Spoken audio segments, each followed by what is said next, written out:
الحمد لله نحمده ونستعينه ونستغفره ونؤمن به ونتوكل عليه ونعوذ بالله من شرور أنفسنا ومن سيئات أعمالنا من يهده الله فلا مضل له ومن يضلله فلا هادي له ونشهد أن لا إله إلا الله وحده لا شريك له ونشهد أن سيدنا وسندنا ومولانا محمدا عبده ورسوله صلى الله تعالى عليه وعلى آله وأصحابه أجمعين أما بعد فأعوذ بالله من الشيطان الرجيم بسم الله الرحمن الرحيم وإذ جعلنا البيت مثابة للناس وأمنا واتخذوا من مقام إبراهيم مصلى وعهدنا إلى إبراهيم وإسماعيل أن طهر بيتي للطائفين والعاكفين والركع السجود صدق الله مولانا العظيم وَإِذْ جَعَلْنَا اور یاد کریے اس وقت کو جب کہ ہم نے بنایا البیت بیت اللہ کو مثابتاً بار بار لوٹنے کی جگہ للناس لوگوں کے لیے وامنا اور امن کی جگہ واتخذوا اور ہم نے حکم فرمایا کہ تم بناؤ من مقام ابراہیم مقام ابراہیم کے پاس مصلی نماز پڑھنے کی جگہ وعہدنا اور ہم نے تاکیدی حکم لیا الی ابراہیم و اسماعیل حضرت ابراہیم اور اسماعیل علیہم السلام سے کہ ان طہر کہ تم دونوں پاک کرو بیتیہ میرے گھر کو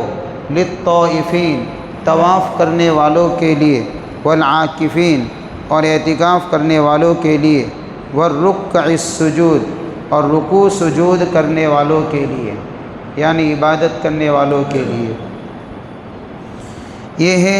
سورۃ البقرہ آیت نمبر 125۔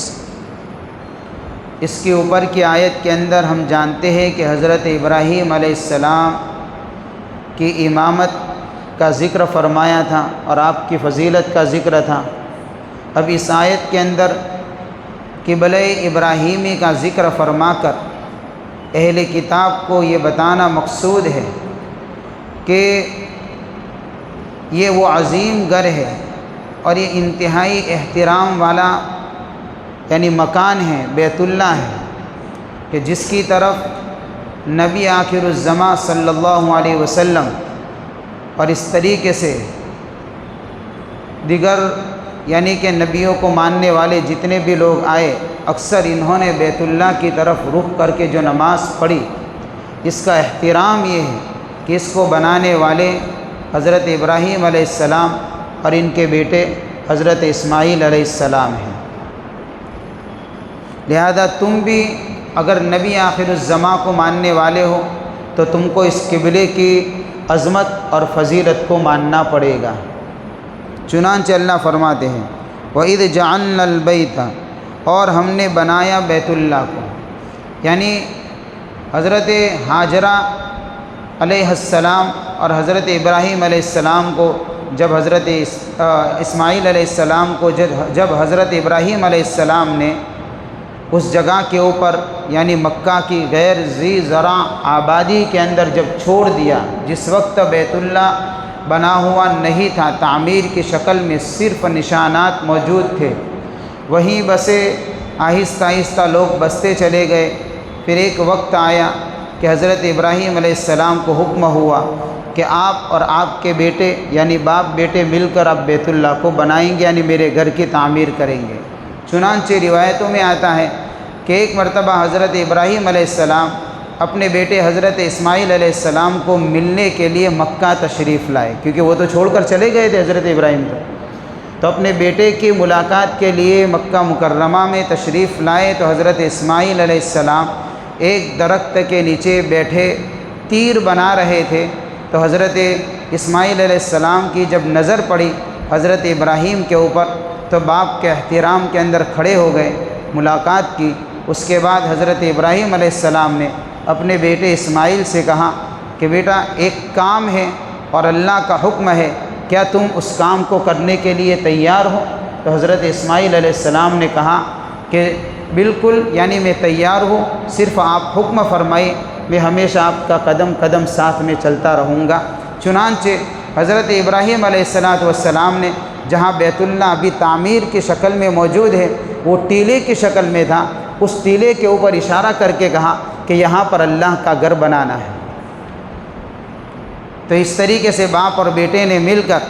گویا کہ بیت اللہ کی تعمیر کی۔ اسی بیت اللہ کی عظمت کے متعلق اللہ فرماتے ہیں کہ اتنا عظیم گھر ہے کہ اس کو کیسا بنایا کہ مثابۃ للناس، لوگوں کے لیے بار بار لوٹنے کی جگہ بنایا۔ ایک تو مثابتاً کی تفسیر یہ ہے کہ بار بار لوٹ کر لوگ وہاں آتے ہیں۔ ہم دیکھتے ہیں کہ جب کوئی آدمی ایک مرتبہ بیت اللہ کی جب زیارت کر لیتا ہے تو پھر دوسری مرتبہ وہاں تک پہنچنے کی تمنا کرتا رہتا ہے، اور صرف تمنا ہی نہیں کرتا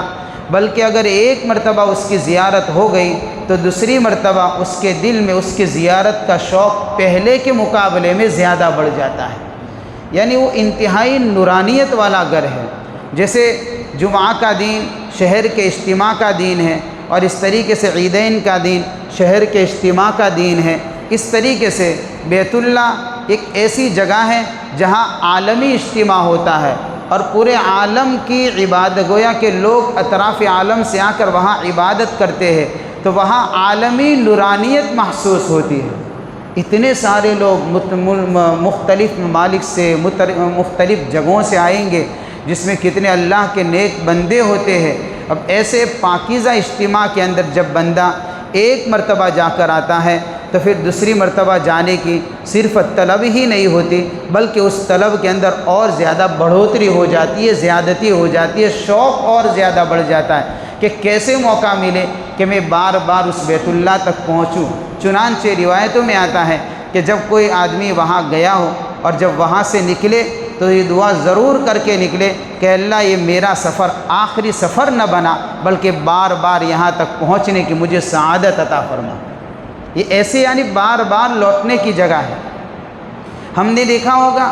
کہ دنیا کے اندر لوگ گھومنے پھرنے کے لیے جاتے ہیں اور طرح طرح کے مناظر لوگ دنیا میں دیکھتے ہیں، اور حسین مناظر بھی لوگ دیکھتے ہیں، لیکن ایک آدمی ہے ایک مرتبہ دیکھا کسی منظر کو، 2 مرتبہ دیکھا، 3 مرتبہ دیکھا، یہ 4 سے 5 مرتبہ دیکھا تو اس کا جی بھر جائے گا، پھر وہ جانے کی تمنا بھی نہیں کرے گا، اس جگہ کو دیکھنے کی تمنا بھی نہیں کرے گا۔ اگر کوئی سامنے سے اپنے خرچ پر اگر اس کو لے بھی جائے گا تو بھی وہ عذر کر دے گا کہ بھئی میں تو وہاں گیا ہوا ہوں، اب مجھے وہاں جانا اچھا نہیں لگتا، میں نے بار بار اس جگہ کو دیکھا ہے۔ لیکن یہ بیت اللہ ایسی حسین جگہ ہے کہ یہاں پر جتنی مرتبہ بھی چلا جائے کبھی اس کا جی بھرتا ہی نہیں ہے، کبھی اس کے دل کے اندر سکون ملتا ہی نہیں ہے، بلکہ اور زیادہ شوق بڑھتا ہی چلا جاتا ہے۔ مثابۃ للناس، کہ اللہ نے اس بیت اللہ کو ایسا عظیم محترم گھر بنایا ہے کہ بار بار لوگ لوٹ کر آیا کرتے ہیں۔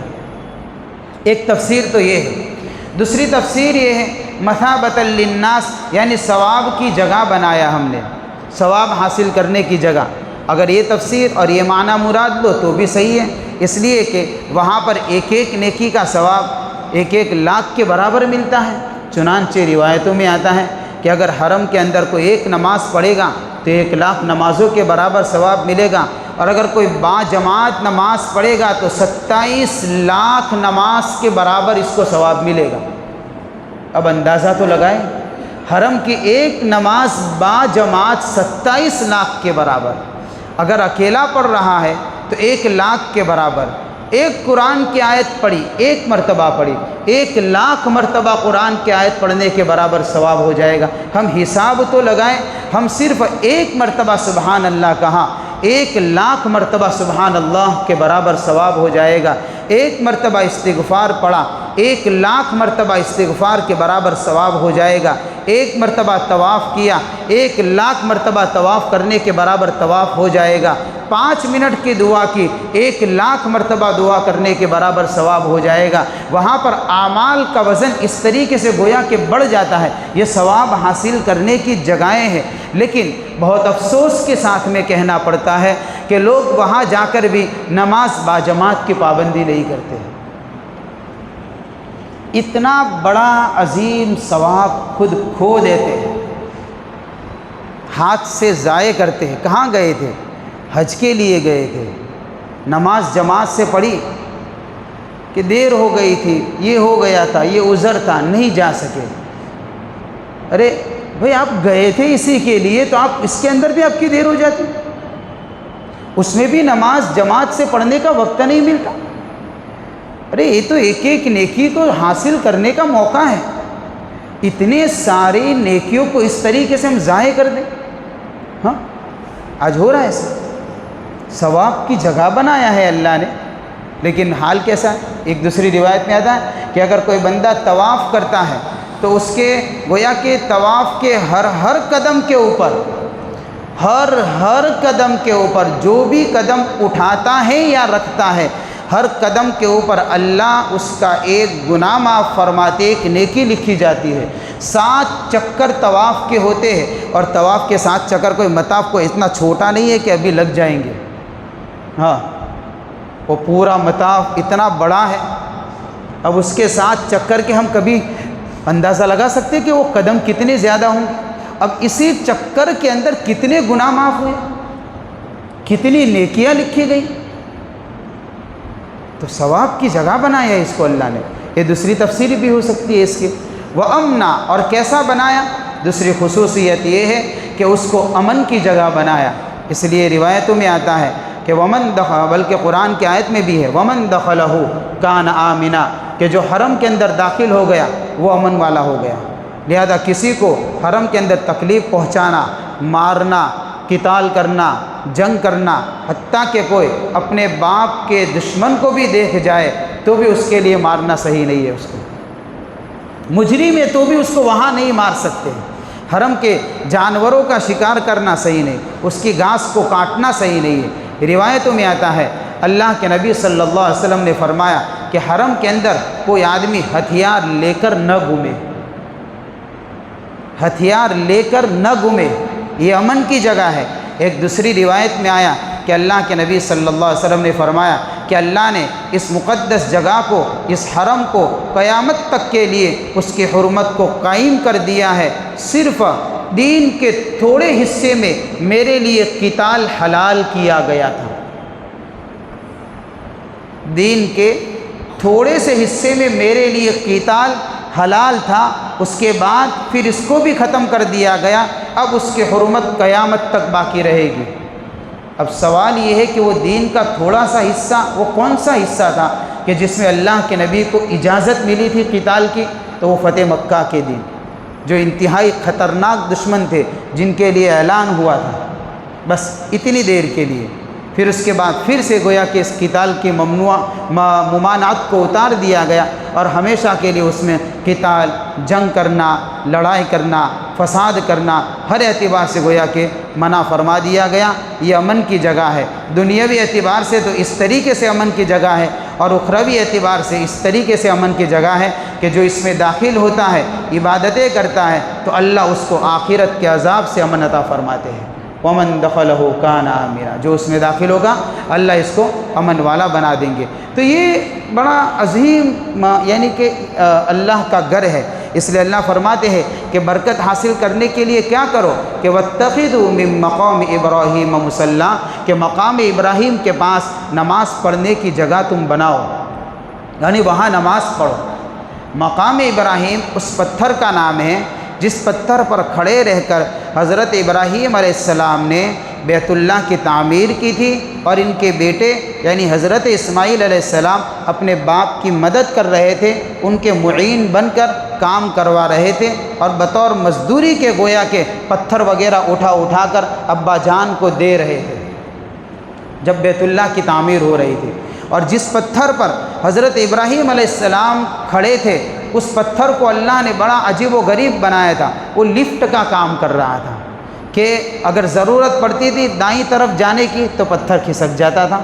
بائیں طرف جانے کی پتھر کھسک جاتا تھا، اونچا اوپر چڑھنے کی پتھر اونچا ہو جاتا تھا، نیچے آنے کی ضرورت پڑتی تھی پتھر نیچے ہو جاتا تھا۔ یہ گویا کہ اللہ تعالیٰ نے حضرت ابراہیم کے ارادے کے تابع کر دیا تھا پتھر کو، اور اس پتھر کے اوپر حضرت ابراہیم علیہ السلام کے مبارک پیر کے نشان بھی موجود ہے کہ اسی پتھر پر کھڑے رہ کر بیت اللہ کی تعمیر بھی کی، اور اسی پتھر پر کھڑے رہ کر وَأَذِّن فِي النَّاسِ بِالْحَجِّ يَأْتُوكَ کہ اللہ نے کہا کہ ابراہیم اب بیت اللہ یعنی میرا گھر بن چکا ہے، اعلان کرو لوگوں میں، آواز لگاؤ کہ اطراف عالم سے لوگ اس گھر کے حج کے لیے آئے۔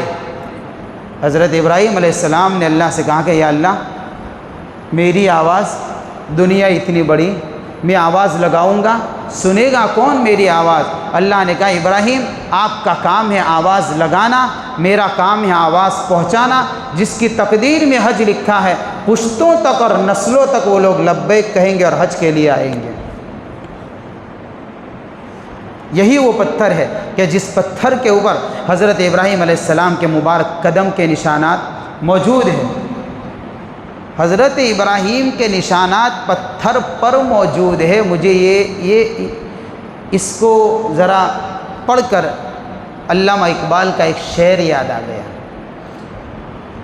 علامہ اقبال نے کسی وقت کہا تھا کہ داغ سجود اگر تیری پیشانی پر ہو تو کیا ہوا، یعنی سجدے کا نشان اگر سر پر لگ گیا، پیشانی پر لگ گیا تو کیا کمال کر دیا اس میں۔ داغ سجود اگر تیری پیشانی پر ہو تو کیا ہوا۔ پھر دوسرا شعر انہوں نے کہا علامہ اقبال نے کہ کمال تو یہ ہے کہ سجدے کا نشان زمین پر رہے، کمال تو یہ ہے سجدے کا نشان زمین پر رہے، یہ اصل کمال ہے۔ اور پڑھی نے آدمی کی عبادت ایسی ہونی چاہیے کہ اس کی عبادتوں کے نشانات اللہ زمین کے اوپر نقش کر دے، یہ اس کی عبادت کی تاثیر ہے۔ حضرت ابراہیم علیہ السلام کے خلوص اور یہ للہیت تھی، اور چونکہ نبی تھے تو نبی سے بڑھ کر کسی میں اخلاص نہیں ہو سکتا، نبی سے بڑھ کر کسی میں کمال نہیں ہو سکتا۔ ایسا خلوص اور للہیت کے ساتھ اللہ کے حکم کو بجا لائے کہ پتھر جیسی سخت چیز پر ابراہیم کے قدم کے نقش پڑ گئے۔ داغ سجود اگر تیری پیشانی پر ہوا تو کیا ہوا۔ کمال تو یہ ہے کہ ایسی چیزوں پر نشان نقش ہو جائے کہ پھر کہے کہ آج تک وہ نشانات ابھی تک نظر آیا کرتے ہیں۔ اور یہ پتھر جو تھا وہ بیت اللہ کا یعنی کہ جو دروازہ ہے اس دروازے والی دیوار سے ٹچ کر کے رکھا ہوا تھا، وہی تھا یہ پتھر۔ حضور کے زمانے میں بھی وہی تھا، حضرت صدیق اکبر رضی اللہ تعالیٰ عنہ کے زمانے میں بھی وہی تھا، حضرت عمر فاروق رضی اللہ تعالیٰ عنہ کا جب زمانہ آیا تو کسی وقت سیلاب آیا، روایتوں میں آتا ہے، تو پتھر وہاں سے ہٹ کر تھوڑا بہہ گیا، تو حضرت عمر رضی اللہ تعالیٰ عنہ نے اس پتھر کو دوبارہ اٹھایا اور اٹھا کر ابھی جہاں رکھا ہوا ہے وہاں رکھا، اور اس کو گویا کہ باؤنڈری کے اندر پیک کر دیا، اور ابھی تک وہیں رکھا ہوا ہے۔